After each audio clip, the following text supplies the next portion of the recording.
then you will stop searching when it's the simplest cure in the world. You just need to get enough iodine.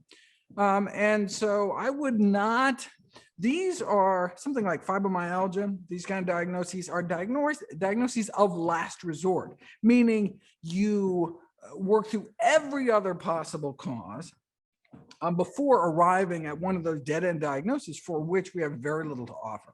So that's the most important thing I would do. If you haven't been to a physician, make sure you're not anemic, make sure, there's a whole long list of things you can do to make sure there isn't some treatable condition that you may be ignoring because you're under the false pretense that you've been diagnosed with something that may make no difference. Thank you. So we have a question here from Irina, who's saying, first of all, a big thank you for doing what you're doing. She's saying, you're the reason I started eating plant-based 5 years ago. So her question, though, is that she's saying she was also expecting and hoping that going plant-based would improve her acne, but it didn't. It didn't get better nor worse.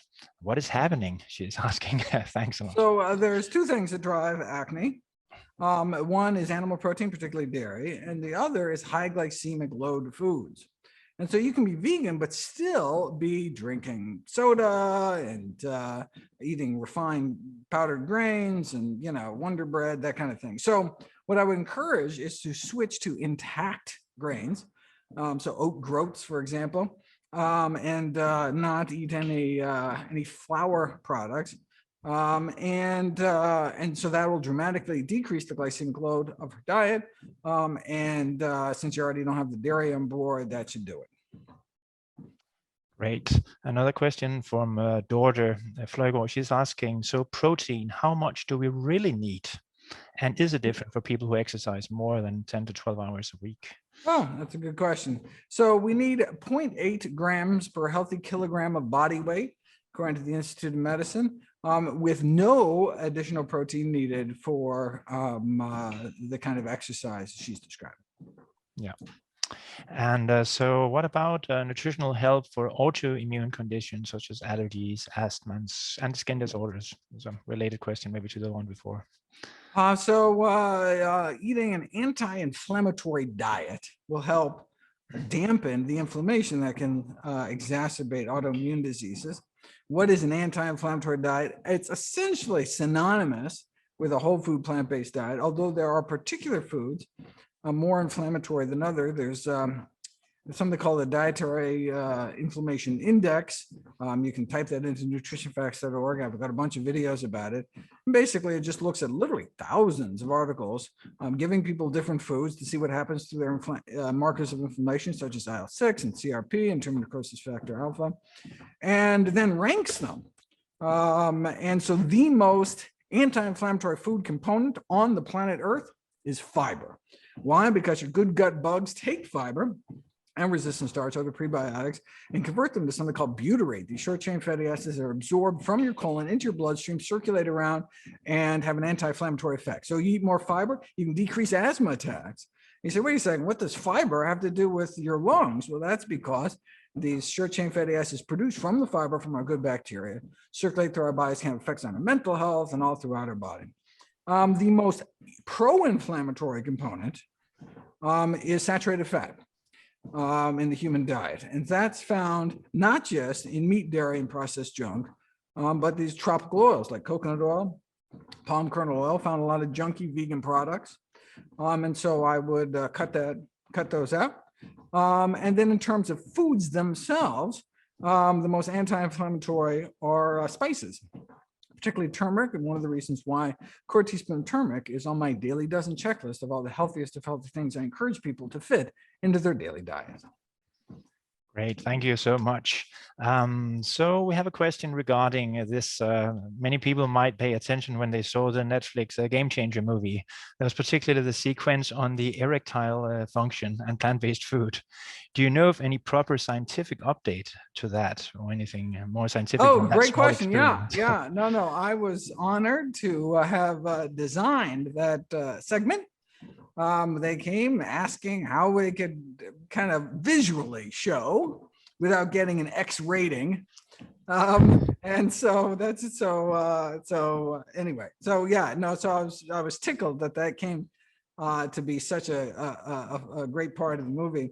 So the doctor in that, whose profile, the urologist in that piece, has set out to actually do it formally and get it published in a peer-reviewed scientific journal with a larger cohort of people.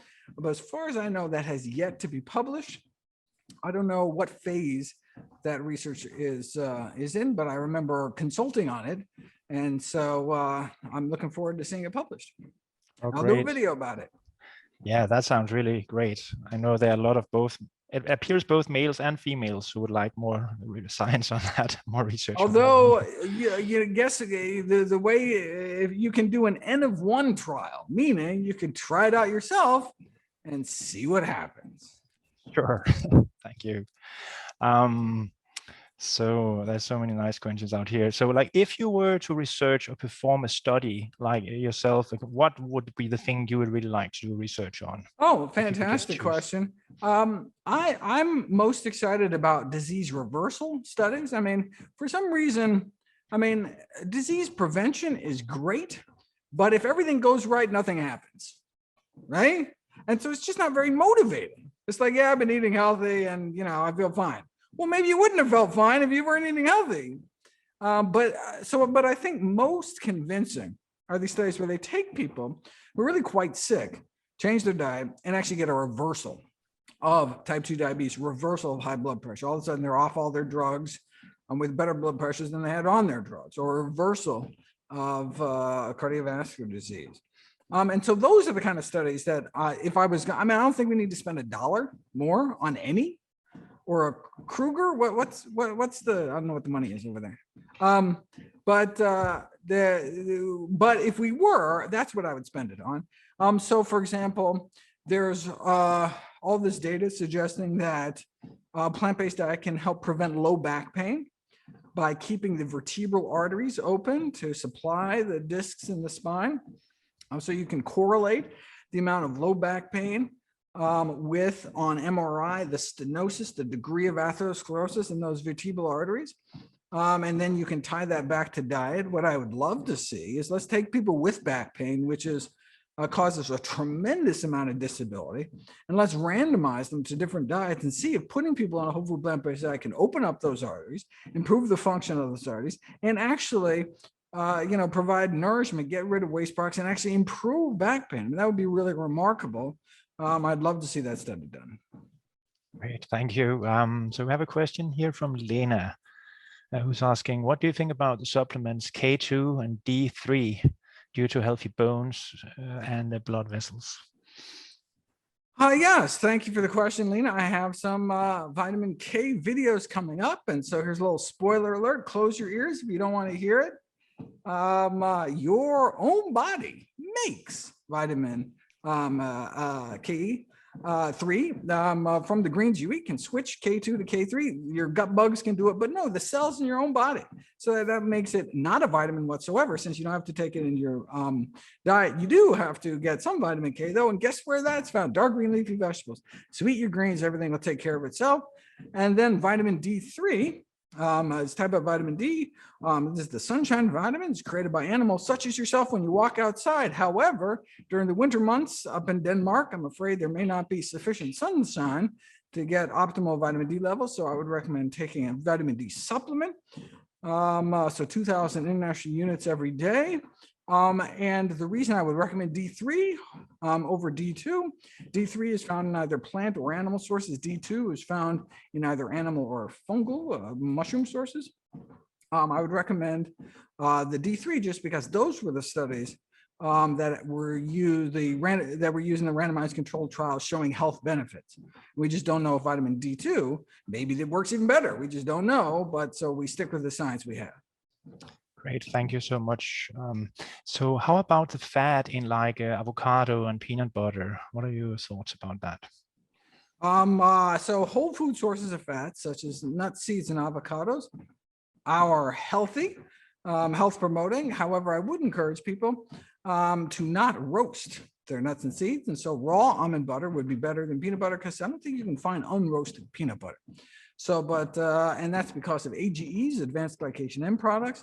when high fat, high protein foods are exposed to high temperature, high dry temperatures, these so-called glycotoxins can be formed. Mostly it's meat, but there are a few like, tofu and nuts and seeds that if you roast them, you create these byproducts as well. So raw nuts and seeds, avocado are healthy foods. In fact, I recommend people eat a serving of nuts and seeds. In fact, not only a serving of nuts, an ounce of nuts a day, but also a tablespoon of ground flaxseed in my daily dozen. Great, thank you. So we have a question here from Lisa, who's saying she spoke to someone the other day who said she was allergic to fructose and could hardly eat any fruit and very few vegetables as well. Is that really possible? And I would even say I sometimes meet people who are saying they have a large group of plant-based foods they're saying they can't digest for some reason or tolerate. I don't think you can actually be allergic to fructose. There is a condition where excess fructose is not digested well. And so you can get kind of gastrointestinal symptoms. It's not an actual allergy. It's too simple of a molecule to inspire an immune reaction. But there are people with the so-called fructose intolerance, in which case they may need to reduce fructose intake. But they're talking about huge amounts, like drinking liters of soda or watermelons at a time, as opposed to eating fruits and vegetables. They should look for another cause of whatever symptoms that they're interested in. And for people who also experience, they're saying there are a lot of vegetables they don't digest well, etc., or people who find difficulties with most of the family of legumes, for example. Right. I mean, by saying they don't, are they chewing? Like, what do you mean they don't digest well? I mean, I don't know. And these were the foods we were designed to eat for millions of years before we started using tools in the Paleolithic. I mean, we broke off with our great ape ancestors 20 million years ago in the Miocene era. And for the first 90% of our evolution, way with the rest of the great apes eat, our entire biology, our digestion, our biochemistry evolved in the context of an almost exclusively plant-based diet. And only in the last 2 million years, once we figured out how to make tools, did we add substantial amounts of animal products to our diet. But by then, we're pretty much kind of already there. And so these should be the healthiest foods. And if you're having symptoms, then you need to find out what's going on, because it shouldn't be the foods. Now, if you've been slathering your gut with, milkshakes and cheeseburgers your whole life, you may have a dysbiosis, a microbial dysbiosis, kind of bad bugs in your gut, such that if you all of a sudden eat some beans, you can get some discomfort. But what studies have shown is you just have to go slow, stick with it. It could even be as much as, a spoonful of chickpeas a day until you work your way up and you change your gut bacteria to facilitate the growth of the fiber feeders. And those are the ones creating, the short chain fatty acids like butyrate, that have anti-inflammatory effects, all those. So it's a win-win-win, but some people just have to go slow. Great. So we have another, I think, 7 minutes or so, and then I know you have to run. Is that correct? Yes. It is indeed. Yes. So we have a question from Henrik and Sanya here. They're saying they have hypercholesterolemia in their family. Henrik says his cholesterol is about 5 mmol per liter, 193 milligrams over /DL. Being plant-based for 4 years, except for my daily cup of coffee. Could there be one particular food or food group I should avoid? I eat most days after your daily dozen schedule. So first thing you want to make sure is that you're eliminating any sources of saturated plant fat. So that's coconut oil, palm kernel oil. If you're eating a healthy plant-based diet, none of those should, but you'd be surprised people adding like, coconut oil or palm oil based creamers to their coffee or something. You never know. They may be eating saturated fat every day. No wonder they have high cholesterol. But but you shouldn't be eating any trans fats. If you're not eating junk food, not eating animal products, saturated fat, or dietary cholesterol, the 3 things that increase your cholesterol. And so then the next step is then you need to add things to your diet to actively draw cholesterol out of your body.